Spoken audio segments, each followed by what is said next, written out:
नहीं था, और ऐसा भी नहीं कि भविष्य में भी हम सब नहीं रहेंगे। अब ये श्लोक जो है 12वां श्लोक, इसका जो रेफरेंस जो है वो सीधा पीछे पीछे जब हम श्लोक आएंगे उसमें आता है कि बीच में ही ये सब लोग प्रकट होते हैं।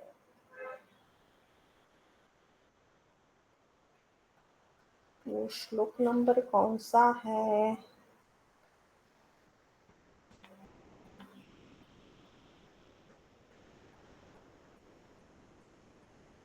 ठीक है, वो जब आएगा तो हम इस श्लोक को फिर से, हाँ, ये श्लोक है 28वां, कि हे अर्जुन, सभी प्राणी जन्म के पूर्व अप्रगट होते हैं और मरने के बाद भी अप्रगट होते हैं, केवल बीच में ही ये प्रकट होते हैं, तो फिर शोक क्यों करना। तो 12वें श्लोक का सीधा रेफरेंस, अभी आपको ये श्लोक थोड़ा समझ में नहीं आएगा, लेकिन जैसे ही हम ये 28वां श्लोक देखेंगे तो ये बात हमारी समझ में आ जाएगी। श्लोक नंबर 13 जो है, बीच में कोई प्रश्न है तो हैंड रेज करना, ठीक है। देहोऽस्मिन् यथा देहे कौमारं यौवनं जरा तथा देहांतर प्राप्तिर धीरस्तत्र न मुह्यति। जिस तरह जीवात्मा को शरीर के अंदर बचपन आता है, यौवन आता है, वृद्धावस्था आती है, उसी तरह दूसरे शरीर की प्राप्ति भी होती है। तो इस बात पर धीर पुरुष जो है वो कभी मोहित नहीं होते। तो जैसे हमारा जन्म होता है, फिर हम थोड़े बड़े होते हैं, फिर हमारी किशोरावस्था आती है बाल्यावस्था के बाद, फिर जो है युवावस्था आती है, प्रौढ़ावस्था आती है, तो उसमें कहाँ हम शोक करते हैं? हाँ, ये तो हम क्रम मानते हैं कुदरत का। तो उसी तरह मृत्यु जो है वो भी इसी नैसर्गिक क्रम का हिस्सा है, क्योंकि जीवात्मा है वो दूसरे शरीर को प्राप्त करती है मृत्यु के बाद।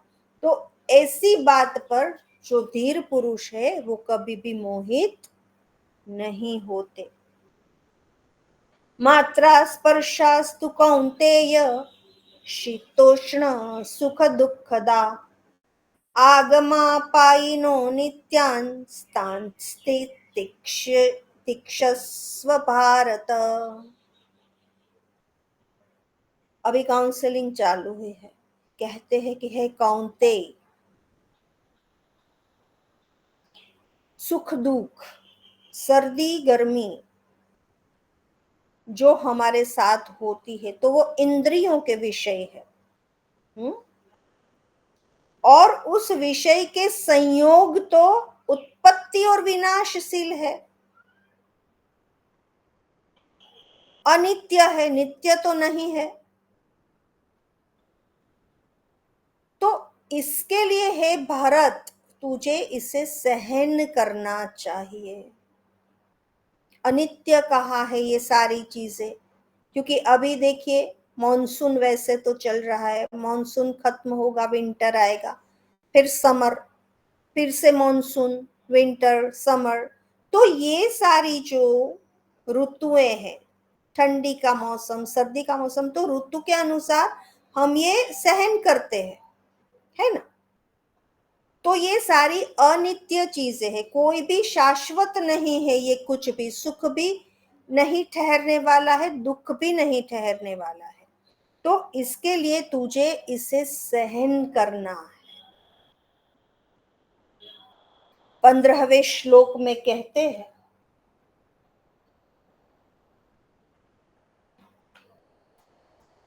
यम ही न व्यवस्थ्यन्ते पुरुषं पुरुषर्षभ समदुःख सुखं धीरं सोमृतत्वाय कल्पते।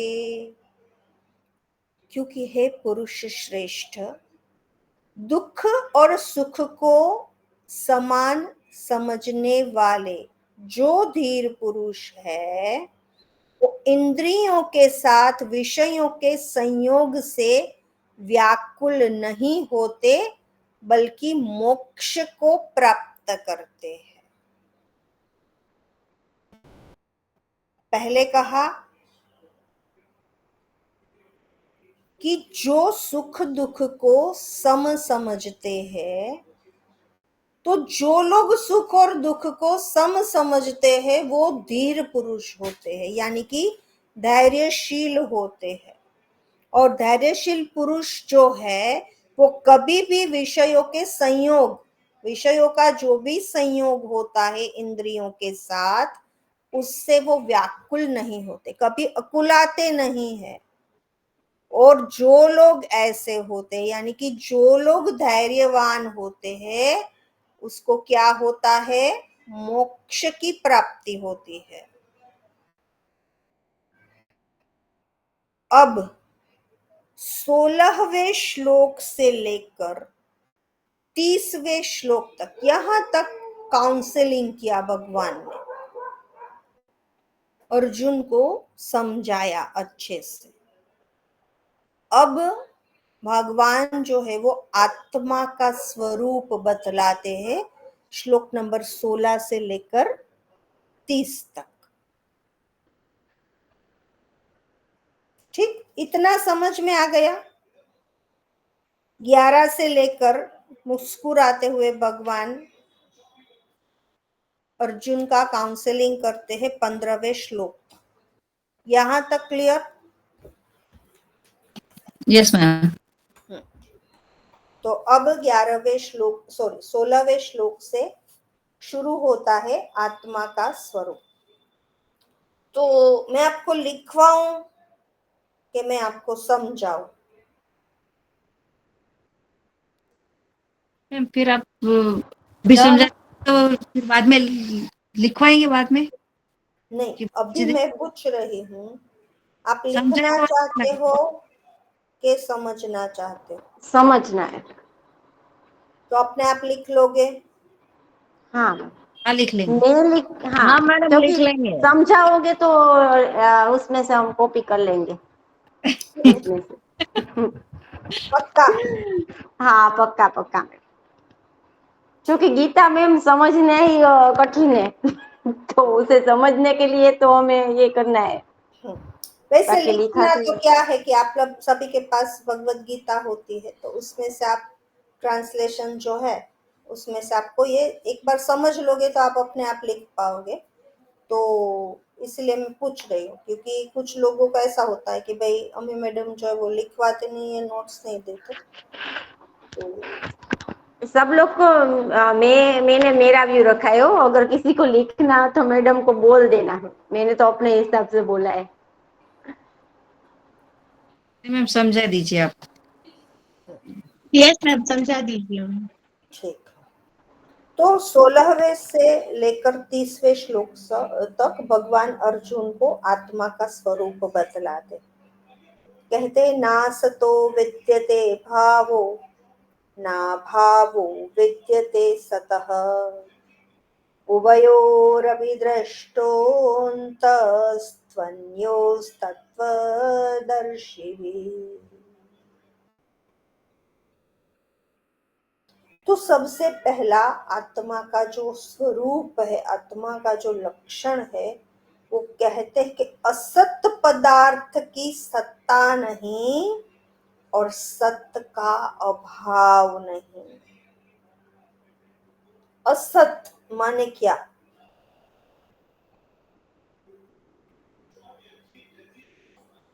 असत माने क्या?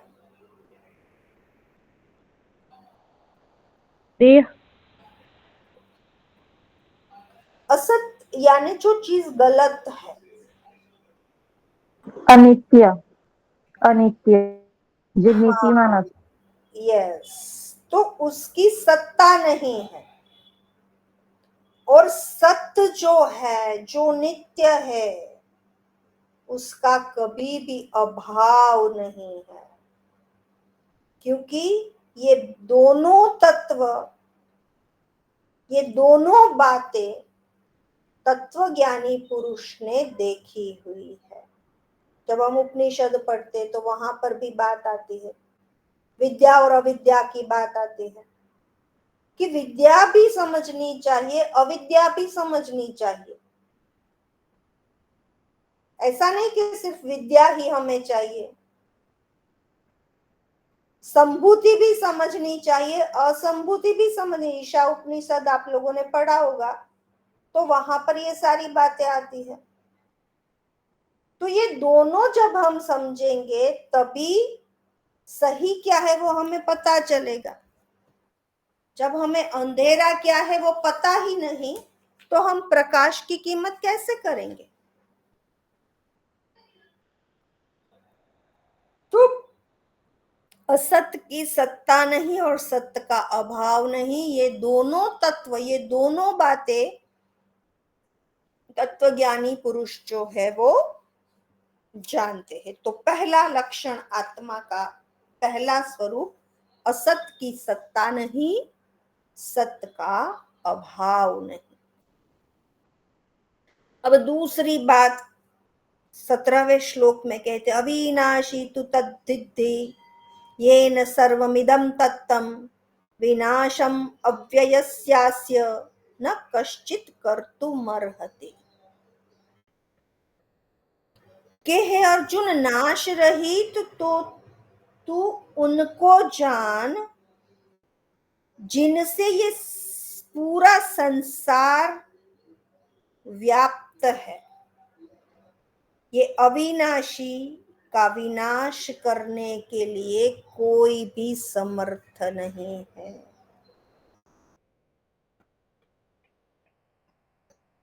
तो नाश रहित,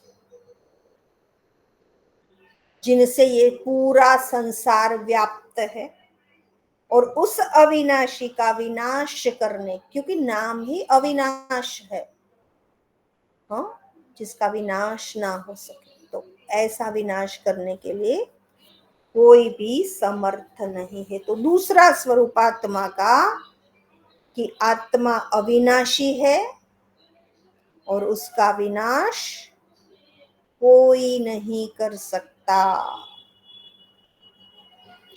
फिर 18वें श्लोक में कहते, अंतवंत इमे देहा नित्यसोक्ता शरीरिण अनाशीनो प्रमेयस्य तस्माद्युध्यस्य भारत। कि यह नाश रहित अप्रमेय नित्य स्वरूप जीवात्मा के सभी शरीर नाशवंत होते हैं, इसीलिए हे अर्जुन तू युद्ध कर। कहते हैं कि अविनाशी जीवात्मा के शरीर जो है वो नाशवंत होते हैं। तो जब तू युद्ध करेगा तो ये शरीर का नाश होगा, आत्मा का नाश नहीं होगा। इसीलिए है अर्जुन, तुझे युद्ध करना चाहिए। तो नेक्स्ट जो स्वरूप है वो क्या बतलाया कि अविनाशी जीवात्मा के शरीर जो है वो नाशवान होते हैं।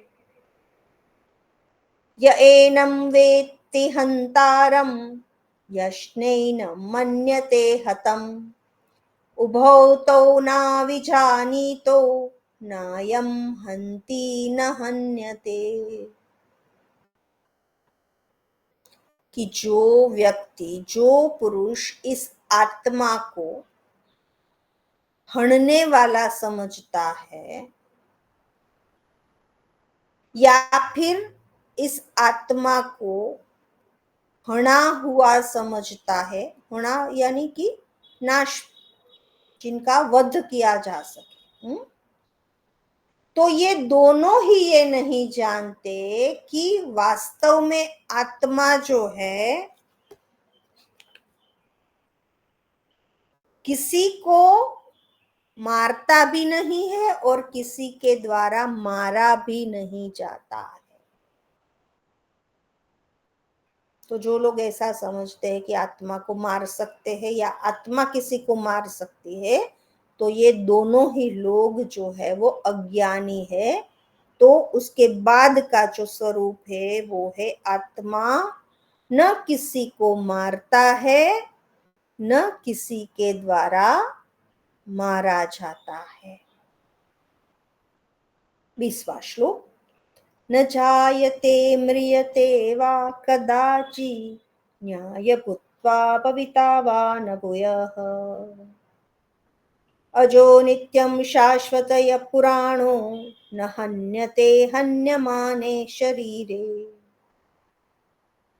यह आत्मा किसी भी काल में जन्म भी नहीं लेता है, ना ही मृत्यु पामता है, ना ही उत्पन्न होकर सत्तावान होता है। क्योंकि यह आत्मा तो अजन्मा है, नित्य है, शाश्वत है और पुरातन है। शरीर का नाश होने के बावजूद भी इसका नाश नहीं होता। तो कहते हैं 20वें श्लोक में आत्मा का स्वरूप बताते हुए भगवान कहते हैं कि यह आत्मा जो है किसी काल में न तो जन्मता है न मरता है। यह तो अजन्मा है, नित्य है, सनातन है और पुरातन है। यहां तक क्लियर? आमेन। आगे 21वां श्लोक। वेदा विनाशिनं नित्यं य एनमजमव्ययम् कथं स पुरुषः पार्थ कं घातयति हन्तिकम्। हे पार्थ, जो भी पुरुष इस आत्मा को नाश रहित, नित्य, अजन्मा और अव्यय समझते हैं, वह पुरुष किस तरह से किसी का नाश कर सकते हैं या किसी के द्वारा नाश पाम सकते हैं।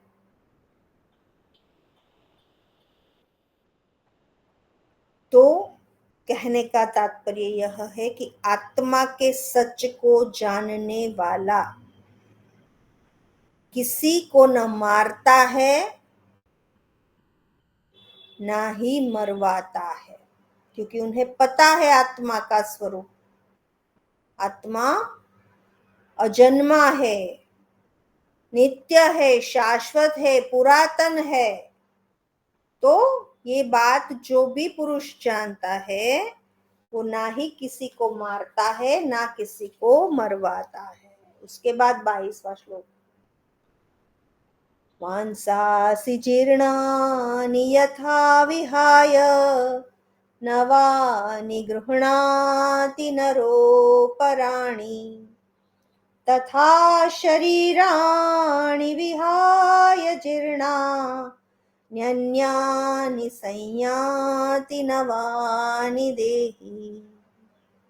यह श्लोक हम सभी को पता है। हम जब कभी भी कोई गुजर जाता है तो वहां पर हम आते हैं तो ये सारी अच्छी अच्छी बातें वहां पर बोल कर आते हैं कि जैसे मनुष्य पुराने वस्त्रों का त्याग करता है और नए वस्त्र को धारण करता है, ठीक उसी तरह जीवात्मा पुराने शरीर का त्याग कर नए शरीर को प्राप्त होता है। तो 22वें श्लोक में एक और भगवान लक्षण बताते हैं।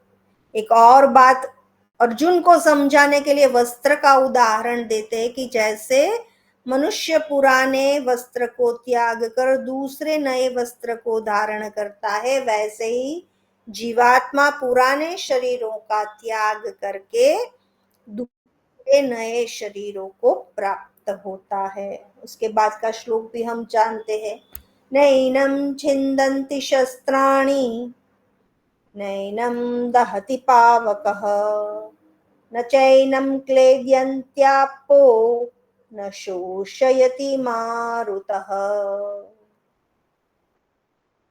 इस आत्मा को शस्त्र काट नहीं सकता, अग्नि जला नहीं सकता, जल इसे गला नहीं सकती और वायु उसे सुखा नहीं सकती। ये फिर से आत्मा का स्वरूप बतलाया कि शस्त्र काट नहीं सकता, अग्नि के द्वारा ये आत्मा जल नहीं सकती, जल द्वारा ये गल नहीं सकती और वायु के द्वारा ये सूख नहीं सकती। क्यों?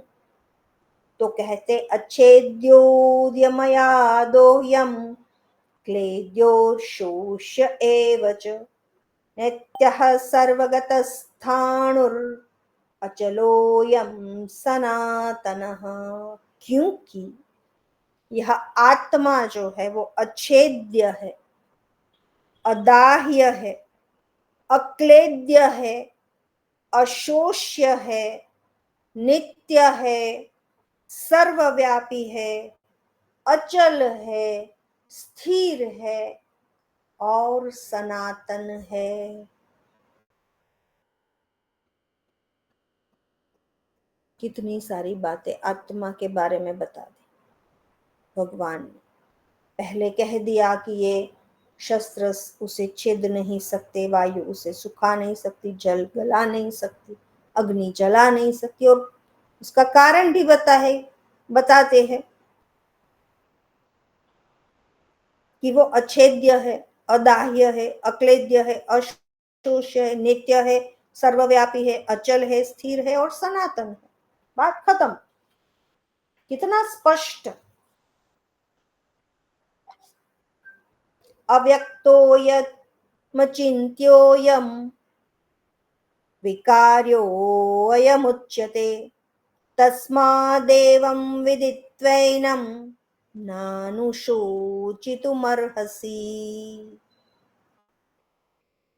कहते कि यह आत्मा जो है वो अव्यक्त है, अचिंत्य है और विकार रहित है। इसीलिए है अर्जुन, अगर तूने आत्मा को जान लिया है, आत्मा के स्वरूप को जान लिया है, तो तुझे शोक नहीं करना चाहिए। शोक करना तेरे लिए योग्य नहीं है।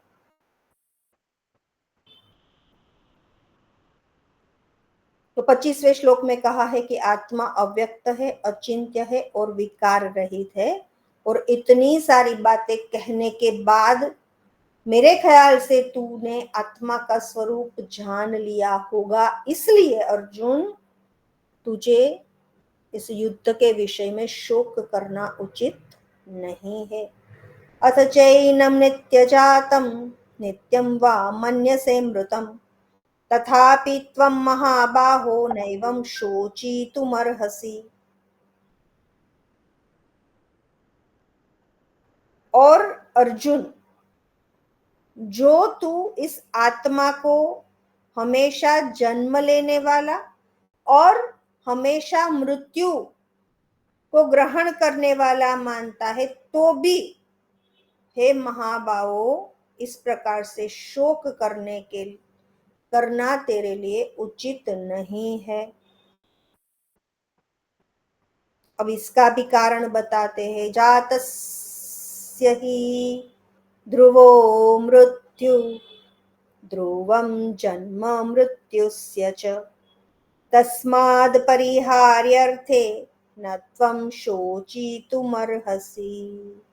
अगर तू ये मानता है कि आत्मा जन्म लेती है, आत्मा मर जाती है, तो भी तुझे शोक नहीं करना चाहिए। क्योंकि अगर तू ऐसा मानता है तो ये बात भी उतनी ही सत्य है कि जिसका जन्म होता है उसकी मृत्यु होती है, और जिसकी मृत्यु होती है उसका पुनर्जन्म होता है। तो इस विषय में भी तुझे शोक नहीं करना चाहिए। अब ये जो पहले वाला श्लोक मैंने 12वां श्लोक बताया था, उसको समझने के लिए ये श्लोक हमें समझना जरूरी है। अव्यक्तादीनि भूतानि व्यक्तमत्यानि भारत अव्यक्त निधन्नान्येव तत्र का परिदेवना। ये अर्जुन, सभी प्राणी जन्म के पूर्व अप्रगट होते हैं। हाँ, जब तक जन्म नहीं होता तब तक हमें वो व्यक्ति नहीं दिखता, और मृत्यु हो जाती है उसके बाद भी हम उस व्यक्ति को नहीं देख सकते, तो उसका मतलब ये थोड़ी है कि वो नहीं थे। तो वो सिर्फ बीच के काल में ही प्रकट होते हैं।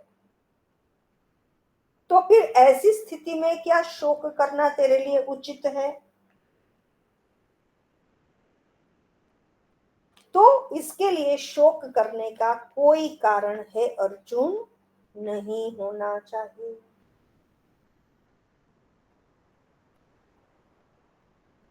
उसके बाद 29वां श्लोक, आश्चर्यवत् पश्यति कश्चिदेन माश्चर्यवद् वदति तथैव चान्यः आश्चर्यवच्चेन मन्यः शृणोति श्रुत्वाप्येनं वेदं चैव कश्चित्।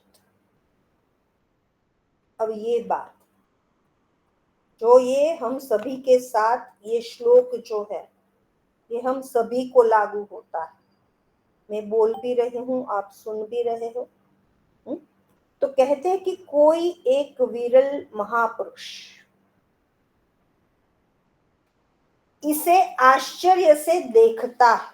इसे, इस आत्मा के स्वरूप को कोई इसका वर्णन करता है, इसका आत्मा के स्वरूप का। कोई इसे आश्चर्य से सुनता है और कोई इसे सुनने के बावजूद भी इसे समझ नहीं पाता है ना। जब तक हम ये क्लास में हैं, आप लोग मुझे सुन रहे हैं, ठीक है, तब तक आप लोग मंत्र मुग्ध होकर ये बातें सुन रहे हैं। सिवाय के आपके मन में कोई और विचार आ गया तो ठीक है कि कोई चीज आपके कान पर नहीं पड़ी और वो छूट गई, वो अलग बात है। लेकिन अभी आप सब लोग इसे आश्चर्य से सुन रहे हैं। मैं इसे आश्चर्य से इसका मैं वर्णन भी कर रही हूं। कोई जो अधिकारी व्यक्ति है वो उसे आश्चर्य से ही सुनकर दूसरों को वर्णन करने के लिए सक्षम होता है, लेकिन इसके बावजूद भी कुछ लोग ऐसे भी होते हैं जो इसे समझ नहीं पाते। अभी देखिए, आप समझ रहे, आपने कहा कि भाई लिखवाना नहीं है, आप समझाए, मैं समझा रही हूं। अब आज आप लोगों ने इसका मनन नहीं किया, चिंतन नहीं किया, इसको लिख नहीं लिया याद करके, तो कल परसों नरसों और अगले हफ्ते तक ये पूरा जो है वो वेपोर हो जाएगा। फिर आपको लगेगा कि नहीं नहीं नहीं नहीं, ये तो तब तो समझ में आ गया था लेकिन अब नहीं आ रहा। मैडम, जब आप समझा रहे थे तो वो हम अच्छे से समझ गए थे, लेकिन अब जो है फिर से वो नहीं समझ में आ रहा। और इसीलिए बार बार हमारे शास्त्र जो है वो अभ्यास की बात करते हैं कि किसी भी चीज का अभ्यास जो है वो बहुत जरूरी होता है। तो भगवान स्पष्ट रूप से कहते हैं कि कुछ लोग इसे कहते हैं, कुछ लोग उसे सुनते हैं, कोई इसका वर्णन करते हैं, और कुछ लोग ऐसे होते हैं कि इसको समझने के बावजूद भी, इसको सुनने के बावजूद भी इसको समझने में असमर्थ होते हैं। और लास्ट श्लोक आत्मा के स्वरूप का 30वां श्लोक, देहि नित्यं वद्योयम देहे सर्वस्य भारत तस्मात् सर्वाणि भूतानि न त्वं शोचितुमर्हसि। हे अर्जुन, यह आत्मा सबके शरीर में है और सदा ही अवध्य है, इसीलिए तुझे शोक नहीं करना चाहिए। तो लास्ट में कहा कि आत्मा जो है वो अवध्य है और सभी के शरीर में है। आत्मा का स्थान बताया है कि हम सबके शरीर में ये आत्मा निवास करती है, लेकिन वो अवध्य है। तो आज हमने श्लोक नंबर 11 से 30 आत्मा का जो स्वरूप है उसको जानने का प्रयास किया। आज के लिए हम यहीं पर रुकेंगे। कोई प्रश्न है तो पूछें। મેમ हम्म તમે આમાં જે શ્લોકમાં એવું કીધું કે ભાઈ આત્મા છે એ ઓલા વસ્ત્રની જેમ ચેન્જ આપણે કરીએ છીએ. તો આપણે અત્યારે આ શ્રાદ્ધ મહિનો હાલે છે, તો જો કોઈ પણ આપણા પૂર્વજ છે એ જતા જ રહ્યા છે અને એ આત્માનો જન્મ થઈ જાય છે, કારણ કે ઉપનિષદમાં એવું કે છે કે એનો પુનર્જન્મ થઈ જાય, તો આપણે આ શ્રાદ્ધમાં એમને યાદ કરીને જે કરી છે, તો શું એના સુધી ખરેખર પહોંચે? કારણ કે એમનો તો જો જન્મ થઈ ગયો છે तो એને तो कई जरूर નથી ને. ये विषय जो है ये पूरा अलग विषय है। ये इस विषय के साथ जोड़ने का तात्पर्य यहाँ पर नहीं है ना। ये पूरा अलग विषय है। ये हम भगवत गीता पढ़ रहे हैं। ઓકે ઓકે હા, એટલે મેડમ પુનર્જન્મ તો થઈ જ જાય છે. સોરી, જો પુનર્જન્મ નહીં, કે ધારો કે જેનો કોઈ આત્મા છે, કોઈનું ડેથ થાય તો એનો જન્મ તો થઈ જ જાય છે ને, રીબર્થ. એવું આમાં કે છે ને કે આત્મા અમર છે, પણ ઈ જે એનું શરીર છે એ બદલાય ને બીજો જન્મ લે છે. यस मैम तो इस विषय को श्राद्ध તો મેડમ અમારે એક્ઝામ ઓરિએન્ટેડ एग्जाम ओरिएंटेड क्या? હા, એક્ઝામ ઓરિએન્ટેડ મેડમ અમારે આ જે શ્લોક છે એનું ગુજરાતી અમે મીન્સ કે હિન્દી જે એનું ટ્રાન્સલેશન છે એ યાદ રાખવાનું ને, हाँ શ્લોક યાદ ન રહે. हाँ हाँ ઓકે ઓકે मैम इसमें आत्मा का स्वरूप, एक क्वेश्चन ये आ गया अभी जो जितने श्लोक किए हमने, और दूसरा कोई क्वेश्चन बनेगा उसमें से अभी? बन सकता है कि भाई अर्जुन का काउंसलिंग कैसे कर रहे हैं भगवान। तो वो 11 नंबर से श्लोक से 15वां तक आएगा। 15 ओके।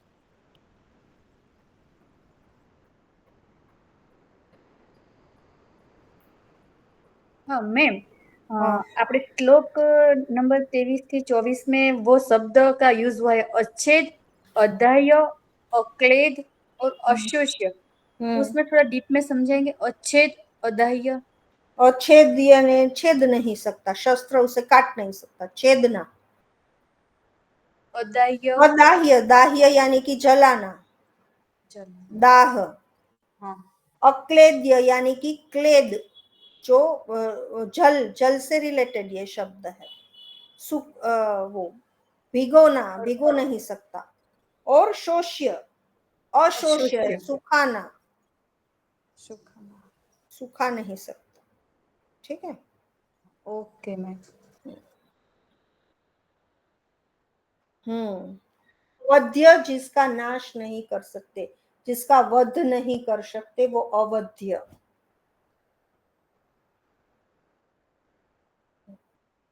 चलिए अटेंडेंस ले लेते हैं। रोल नंबर 1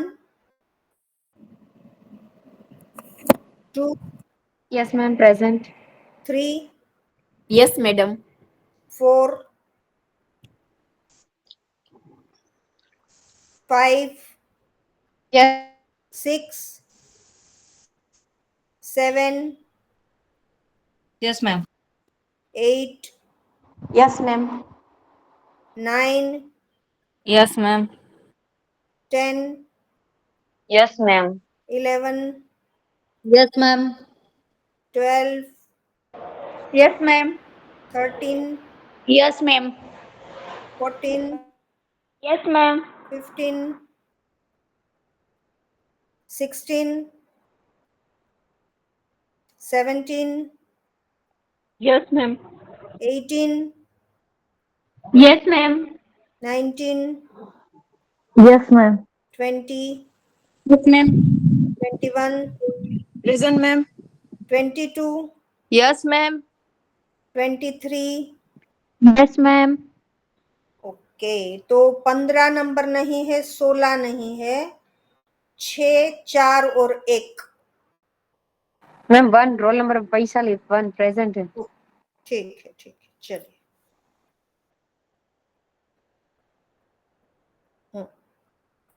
तो आज के लिए हम यहीं पर रुकते हैं। अगर कोई क्वेश्चन बाद में भी हो तो आप मुझे पूछ सकते हैं कभी भी। नेक्स्ट लेक्चर किसका है? ખબર નથી મેડમ, બધા ગયા વખતે ભારતી મેડમ નો હતો, આ વખતે નથી ખબર. ओके ओके ओके ओके, कोई बात नहीं, ठीक है।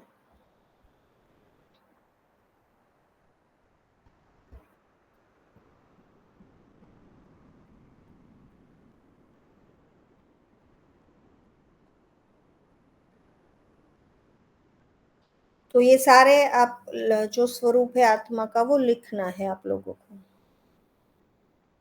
Okay ma'am.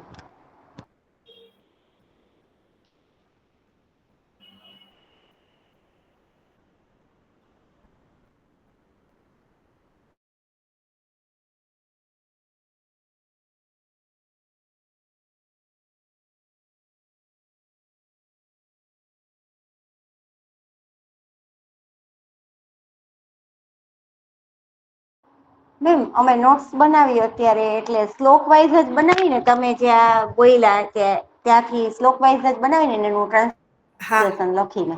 हाँ, ઓકે મેમ. હા.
ठीक है, आप जुड़े रहें जो भी टीचर आएंगे उनके साथ।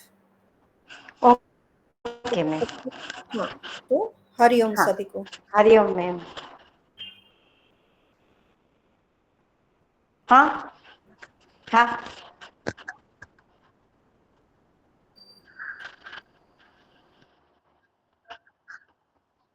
હા.